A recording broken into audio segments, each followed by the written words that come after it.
오늘 우리에게 주신 하나님의 말씀은 누가복음 8장 26절에서 29절 말씀입니다. 누가복음 8장 26절에서 39절 말씀입니다. 함께 교독하겠습니다. 그들이 갈릴리 맞은편 거라사인의 땅에 이르러 예수께서 일제를 지내 그 도시 사람으로서 귀신을 들린 자로 나가 예수를 만나니 그 사람은 오래 옷을 입지 아니하며 죄를 거하지도 아니하고 무덤 사이에 거하는 자라. 예수를 보고 부르짖으며 그 앞에 엎드려 큰 소리로 불러이르되 지극히 높으신 하나님의 아들 예수여, 당신이 나와 무슨 상관이 있나이까? 당신께 구하노니 나를 괴롭게 하지 마옵소서 하니, 이는 예수께서 이미 더러운 귀신을 명하사 그 사람에게서 나오라 하셨습니다. 귀신이 가끔 그 사람을 붙잡음으로 그를 사자들과 고랑에 매어 지켰을 때 그 맨 것을 끊고 귀신이 내몰려 방으로 나가더라. 예수께서 내 이름이 무엇이냐 물으신즉 이르되 군대라 하니 이는 많은 귀신이 들렸습니다. 저대로 들어가라 하시기를 당부하더니 마침 그곳에 많은 돼지떼가 산에서 먹고 있는지라 귀신들이 그 돼지에게로 들어가게 허락하심을 간구하니 이에 허락하시니 귀신들이 그 사람에게서 나와 돼지에게 들어가니 그때가 비탈로 내려라 무신에 들어가 불사하며 치던 자들이 그 이루어진 일을 보고 도망하여 성내와 마을에 하리니 사람들이 그 이루어진 일을 보러 나와서 예수께 이르러 귀신 나간 사람이 옷을 입고 정신이 온전하여 예수의 발치에 앉아있는 것을 보고 두려워하거늘. 귀신 들렸던 자가 어떻게 구원받았는지를 본 자들이 그들에게 이르매 거라사인의 땅 동방 모든 백성이 크게 두려워하여 예수께 떠나가시기를 구하더라. 예수께서 배에 올라 돌아가셨으니 귀신 나간 사람이 함께 있기를 구하였으나 예수께서 그를 보내시며 이르시되 집으로 돌아가 하나님이 내게 어떻게 큰 일을 행하셨는지를 말하라 하시니 그가 가서 예수께서 자기에게 어떻게 큰 일을 행하셨는지를 온 성내에 전파하니라. 아멘. 안녕하세요. 여러분과 함께 예배하는 기쁨입니다. 오늘은 성령 강림 후 제2주입니다. 오순절에 성령님이 강림하시고 교회가 태어나는데요. 그 이후에 증인들이 복음을 전파하고 처음 교회인 초대교회가 성장하고 또 시간을 겪는 시간이 이어지게 됩니다. 성령 강림절 이후 절기는 이때부터 강림절이라고 하는 성탄절 4주 전까지 약 6개월간 지속됩니다. 저와 여러분이 이 6개월간의 시간들을 그냥 보내는 것이 아니라 하나님의 구원에 대해서 더 깊게 생각하고 또 우리에게 말씀하시는 하나님의 음성을 들으려고 노력하는 시간이 되길 소망합니다. 특히 이 시간 말씀 나눌 때에 성령 강림절, 오순절에 강림하셨던 성령님께서 지금 저와 여러분의 마음 가운데 저장하셔서 하나님을 향한 마음, 말씀을 향한 마음, 또 서로를 위한 마음을 활짝 열어주시길 소망하고 의지하며 나갑니다. 전도사님은 교회력의 성서 일가에 나오는 말씀을 가지고 설교를 계속해서 준비하고 있습니다. 교회력은 교회의 달력으로 초대교회 성도들이 예수님의 부활을 중심으로 믿음과 그 삶의 주기를 형성하고 그 주기 속에서 중요한 절기들을 발전시켰어요. 그래서 이것을 통해서 예수님의 탄생과 사역, 죽음, 부활, 재림 안에서 완성된 구원의 역사를 매년 반복합니다. 그런데 우리 예수님의 죽음과 부활은 어느 특정한 과거의 순간에 고정된 사건이 아니라 특정한 시간과 장소를 초월해서 창조부터 또 끝날까지 포함한 모든 시간과 관련을 맺고 있습니다. 교회력은 그때그때의 말씀과 예배 안에서 사용되는 색깔을 제공하는데요. 왜냐하면 절기와 관련해서 예배하는 우리가 시각적으로 절기의 의미를 배우고 생각할 수 있도록 돕기 위해서 존재합니다. 교회력의 색깔별로는 흰색, 금색, 빨간색, 보라색, 녹색, 검정색 등이 있는데요. 혹시 지금은 무슨 색일 것 같나요? 피부색이에요. 맞아요. 가우처 기념 예배당에서 드려지는 예배에는 십자가 뒤의 색깔을 보면 알 수 있는데요. 지금은 녹색입니다. 전도사님이 중앙교회에 부임하고서 청년부 예배를 드릴 때부터 교회력의 색깔을 알 수 있는 장치가 어디에 있나 하면서 청년부 예배실에서 봤는데 아무도 없더라고요. 그래서 너무 아쉬웠어요. 전도사님 예배하고 또 공부하고 있으니까. 그래서 오늘 센터 모임 시간을 통해서 지금 교회력의 색깔과 그 의미에 대해서 함께 묵상하고 또 우리 예배 장소에 그 색깔을 어떻게 담아내면 좋을지에 대해서 길지 않게 샘터 모임을 하려고 하니까 꼭 참여해 주시고요. 전도사님이 계속 요한복음으로 설교를 했었는데 딱 이번 주부터 누가복음으로 교회가 통솔과가 바뀌더라고요. 그래서 조금 설레기도 했습니다.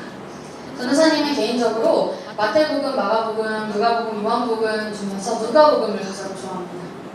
누가복음은 네 복음서 중에서 가장 긴 복음서인데요. 누가복음 다음에 사도행전이 있는데 사도행전과 이렇게 누가복음이 연결되어 있는 두 권의 작품이에요. 그래서 이 두 권을 합치면은 신약 성경의 4분의 1 그 이상이 된다고 해요. 예수님의 이야기와 또 초대교회의 이야기를 합쳐서 역사적으로 서술하고 있기 때문인데요. 누가가 제시하는 복음에는 잃어버린 자, 가난한 자에 대한 하나님의 마음이 잘 나타나 있고 또 교회가 이 마음을 본받을 수 있도록 강력하게 도전을 해줍니다. 전도사님은 이 하나님의 마음이 잘 나타나 있어서 누가복음을 가장 좋아하는데요. 누가복음에 나타난 사회적 약자에 대한 관심은 계층이나 성이나 인종이나 이런 장벽들을 모두 허물고 우리가 모두 하나님의 한 백성이다 라는 동등성과 하나됨을 보여줍니다. 누가복음에는 다양한 관계의 사회적 약자들이 등장하는데요. 세리와 죄인 그리고 이방인들이 있습니다. 누가는 이들 또한 찾아야 하는 대상이고 받아들여져야 회복되어야 할 하나님의 백성임을 계속해서 이야기하고 있습니다. 오늘도 한 사회적 약자에 대한 이야기가 나오는데요. 오늘 본문은 예수님의 갈릴리 사역 중에 하나에 해당됩니다. 누가복음은 예수님의 공생애를 서술하기 전에 그 족보를 제시하는데요. 예수님의 족보는 마태복음에도 나오지만 그 기원과 또 순서에서 누가복음과 차이가 있습니다. 마태복음은 아브라함부터 시작해서 예수님까지 이어지는 그 위에서 아래로 족보를 기술하지만 누가복음은 예수님부터 시작해서 아브라함을 넘어서 아담까지 가고 또 결국 하나님까지 이르는 이런 예수님을 이렇게 아래에서 위로의 족보로 서술하게 되는데요.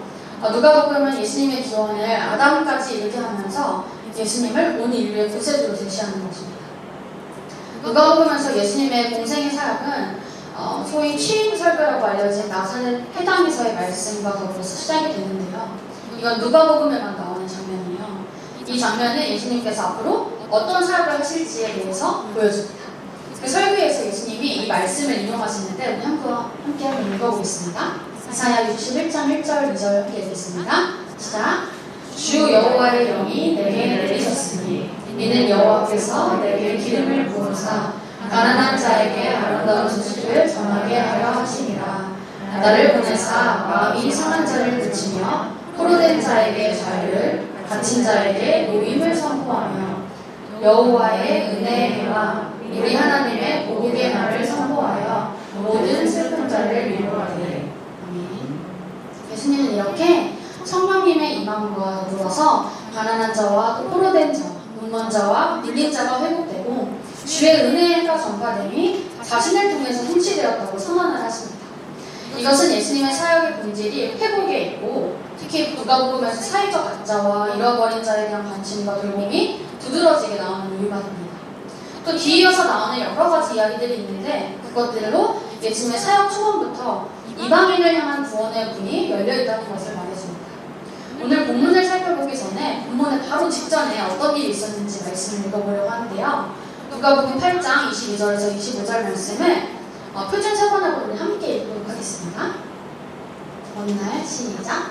어느 날 예수께서 제자들과 함께 배에 오르셔서 그들에게 호수 저쪽으로 건너가자 하시니 그들이 떠났다.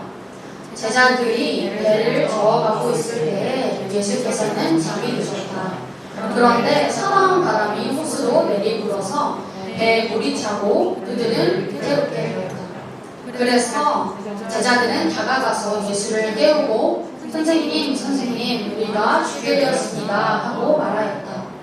예수께서 깨어나서 바람과 선난 물결을 꾸짖으시니 바람과 물결이 곧 그치고 잔잔해졌다. 예수께서 그들에게 너희의 믿음이 어디에 있느냐 하셨다.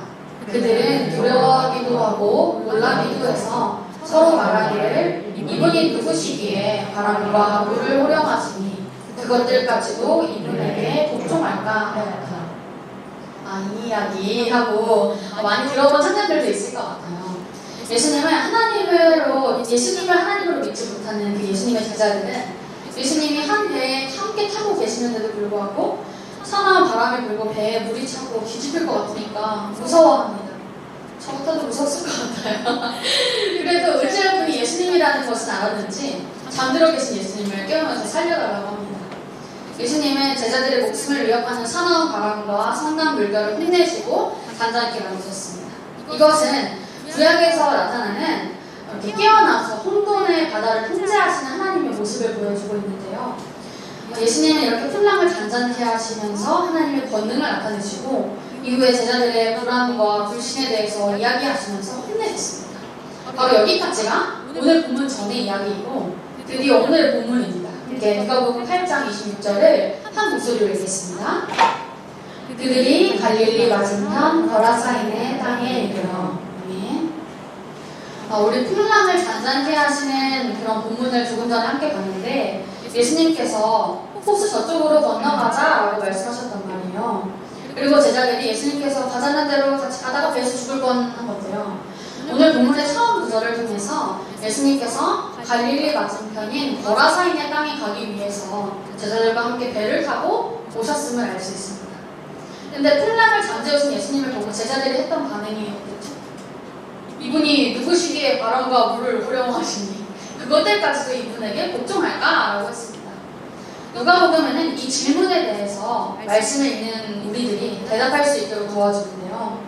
누가복음 8장 22절부터 56절까지는 이렇게 자연을 다스리시고 귀신을 다스리시고 또 질병과 죽음을 다스리시는 주님이신 예수님과 그 권위에 대해서 보여주는 이야기들이 계속해서 나옵니다. 갈릴리 호수에서는 자연을 다스리셨고 그 다음은 귀신이겠죠. 오늘 본문에서는 예수님께서 귀신 들린 사람을 고쳐주시는 이야기가 나옵니다. 이렇게 예수님은 귀신의 영역에 대한 지배권을 통해서 예수님 자신이 얼마나 위대하신 분이신지를 입증하십니다. 자, 이제 다시 본문으로 돌아와서 예수님께서 우리 호수 저쪽으로 건너가자 하셨던 그 거라사에 있는 땅에 도착했습니다. 근데 여기서 건너가자라는 말, 건너편이라는 이런 단어가 예수님께서 이 단어를 꼭 사용하신 게 종종 유대인이 이렇게 이방인의 지역으로 이동하는 경우나 그 반대의 경우에 건너가다, 건너편 이렇게 표현을 했다고 해요. 그러니까 유대인이신 예수님과 제자들이 이방인 지역으로 갔다는 것을 이 단어를 통해서 알 수 있는 것입니다.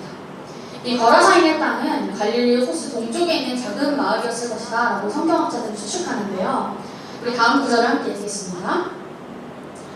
예수께서 육지에 내리시매 그 도시 사람으로서 귀신 들린 자 하나가 예수를 만나니 그 사람은 오래 옷을 입지 아니하며 집에 거하지도 아니하고 무덤 사이에 거하는 자라. 이제 예수님께서 배를 타시고 육지로 내리셨는데 그 지역에 사는 귀신 들린 어떤 사람 한 명을 만나게 됩니다. 그는 오랫동안 옷을 입지 않았고 집에 머물러 있지도 않고 무덤에서 지낸다고 했는데요. 옷도 안 입고 무덤 사이에서 지냈으면 얼마나 그 모습이 기괴하고 또 더럽고 무서울까요? 그런데 그 사람이 예수님을 보고 또 소리를 지릅니다. 함께 말씀을 읽어보겠습니다. 예수를 보고 부르짖으며 그 앞에 엎드려 큰 소리로 불러 이르되 지극히 높으신 하나님의 아들 예수여 당신이 나와 무슨 상관이 있나이까 당신께 구하노니 나를 괴롭게 하지 마옵소서 하니 가뜩이나 무서운 사람이 큰 소리로 외치니까 더 무서웠을 것 같아요. 그 사람이 예수님을 보고 소리를 지르면서 그 앞에 엎드려서 큰 소리로 가장 높으신 하나님의 아들 예수님 당신이 나와 무슨 상관이 있습니까? 제발 나를 괴롭히지 마십시오 하고 외칩니다. 근데 아이러니하게도 예수님과 함께 지내고 배우던 제자들은 예수님을 하나님으로 온전히 신뢰하지 못하지만 이 귀신 들린 사람은 예수님이 누구신지 너무나도 잘 알고 있었습니다. 그렇습니다. 예수님은 가장 높으신 하나님의 아들이었던 것입니다. 이 사람이 이렇게 예수님께 달려와서 전한 것은 귀신들이 예수님의 더 큰 권능에 비자발적으로 복종하였다는 것을 보여주는 것일 수도 있고 혹은 그 사람 자신이 너무 괴로우니까 귀신들이네 내가 귀신에게서 벗어나기를 갈망했음을 가리키는 것일 수도 있는데요. 또 둘 다른 의미할 수도 있는데 어찌됐든 예수님께 이렇게 구했다는 것은 귀신이 예수님의 권세 아래에 있음을 보여줍니다. 그리고 자신을 괴롭게 하지 마세요 라는 그런 의미는 뒤에서 분명하게 알 수 있게 됩니다. 다음 구절을 함께 읽겠습니다. 이는 예수께서 이미 더러운 귀신을 명하사 그 사람에게서 나오라 하셨습니다. 귀신이 가끔 그 사람을 붙잡음으로 그를 쇠사슬과 도랑에 매어 지켰으되 그 맨 것을 끊고 귀신에게 몰려 광야로 나갔더라. 귀신 들린 사람이 이렇게 말했던 것은 이미 예수님께서 그 악한 귀신에게 너 그 사람에게서 나와 라고 명령하셨기 때문인데요. 근데 그 귀신이 예수님이 처음 명하셨을 때는 바로 나오지 않았음을, 순종하지 않았음을 이 말씀을 통해서 알 수 있습니다. 예수님은 모든 것을 알고 계시는 분이시기에 그 사람이 귀신으로 괴로워하고 있다는 것을 아셨겠죠. 그리고 그 귀신 들린 한 사람을 위해서 풍랑을 뚫고 제자들과 함께 바다를 건너셨고, 그리고 다시 그를 붙이신 다음에 나중에는 바다를 또 건너오시게 되는데요. 예수님이 이렇게 이방 사람 한 명을 사탄의 권세에서 구원하시기 위해서 큰 수고를 드리는 것을 개의치 않으시고 행하셨다는 것을 알 수 있습니다. 귀신은 아주 오래전부터 이 사람을 사로잡고 있었기 때문에 사람들이 그를 쇠사슬이나 쇠고랑으로 묶어서 감시했지만 그 사람은 그것을 끊고 또 귀신에게 몰려서 광야로 뛰쳐나가곤 했습니다. 이제 예수님이 그에게 말씀하십니다. 함께 읽겠습니다. 예수께서 내 이름이 무엇이냐 물으신즉 이르되 근데라 하니 이는 많은 귀신이 들렸습니다. 예수님께서 그 사람한테 네 이름이 무엇이냐 하고 물으시니까 그 사람은 군대입니다 라고 했습니다. 그 사람 속에 귀신이 많이 들어가 있었기 때문인데요. 군대, 즉 군단은 로마군의 가장 큰 단위였고 전체 병력 규모로는 병사 한 6천 명 정도 되었다고 해요. 여기에서는 6천 명의 귀신이 들어있다는 게 아니라 그만큼 이 사람 안에 귀신이 많다는 것을 의미합니다. 그리고 귀신이 예수님께 간청을 합니다. 함께 말씀 읽겠습니다. 무적행으로 들어가라 하지 마시기를 간구하더니, 무적행은 사탄과 그 사자들의 최종적인 종착지를 의미하는데요. 쉽게 지옥으로 생각하면 될 것 같습니다. 귀신들은 자기들을 지옥에 던지지 말아달라고 예수님께 부탁합니다. 다음 32절과 33절을 함께 읽겠습니다. 마침 그곳에 많은 돼지떼가 산에서 놀고 있는지라 귀신들이 그 돼지에게로 들어가게 허락하심을 강구하니 이에 허락하시니 귀신들이 그 사람에게서 나와 돼지에게로 들어가니 그때가 비탈로 내리다가 호수에 들어가 몰사하거늘. 신기한 일이 벌어집니다. 마침 그곳 산기슭에 놓아서 이렇게 기르는 돼지떼가 있었어요. 근데 이 돼지들을 통해서도 이곳이 이방인 지역임을 보여주는데 유대인에게 있어서 돼지는 금지된 짐승이었기 때문입니다. 그런데 그 귀신들이 자기들을 그 돼지떼 속에 들어가게 해달라고 허락해달라고 부탁을 하는 거예요. 예수님이 근데 부탁을 또 허락하셨어요. 그러니까 귀신들이 그 사람에게서 나와서 돼지들 속으로 들어갔어요. 그리고 그 돼지들은 갈릴리 호수 쪽으로 비탈을 내리달아서 빠져 죽었어요. 그런데 누가복음에는 이 돼지의 수가 정확하게 나와 있지 않지만 마가복음 5장 13절을 보면 돼지가 2,000마리였다는 것을 알 수 있습니다. 정말 엄청나죠. 다음 34절과 35절을 함께 읽겠습니다. 치던 자들이 시작. 치던 자들이 그 이루어진 일을 보고 도망하여 성내와 마을에 알리니 사람들이 그 이루어진 일을 보러 나와서 예수께 이르러 귀신 나간 사람이 옷을 입고 정신이 온전하여 예수의 발치에 앉아있는 것을 보고 두려워하거늘. 돼지를 치던 사람들이 이 일을 보고서 도망가서 동네와 시골에 이 일을 퍼뜨립니다. 그래서 사람들이 무슨 일이 일어났나 보러 나왔어요. 그리고 그 사람들은 예수님께로 와서 귀신들이 이제 나가버린 그 사람이 이제는 벌거벗은 몸이 아니라 옷을 입고 제정신이 들어서 예수님의 발 앞에 앉아있는 것을 보고서 두려워했습니다. 누가복음에서 이렇게 두려워하는 반응은 하나님의 임재를 경험할 때 나오는 반응인데요. 근데 아마도 이 반응은 2,000마리의 돼지들이 죽었다는 것, 그리고 귀신 들린 사람이 쇠사슬과 고랑에 매여서 무덤 사이에 있는 것이 아니라 예수님의 발치에 앉아있고 벌거벗지 않고 옷을 입고 있고 정신이 온전한 모습을 통해서 이 귀신 들린 자가 구원받았다는 거예요. 고침을 받았다는 사실을 확증해주고 있기 때문일 것입니다. 36절에서 38절을 함께 읽겠습니다. 자, 귀신 들렸던 자가 어떻게 구원받았는지 본 자들이 그들에게 이르매 거라사인의 땅 근방 모든 백성이 크게 두려워하여 예수께 떠나가시기를 구하더라. 예수께서 배에 올라 돌아가시되 귀신 나간 사람이 함께 있기를 구하였으나 예수께서 그를 보내시며 이르시되. 처음부터 이 일들을 다 본 사람들은 귀신 들렸던 사람이 어떻게 해서 낫게 되었는가를 사람들한테 말해주는 거예요. 그러니까 거라사 주위의 고을 주민들은 모두 예수님에게 자기들에게서 떠나달라고 부탁을 합니다. 그들이 크게 두려워했기 때문인데요.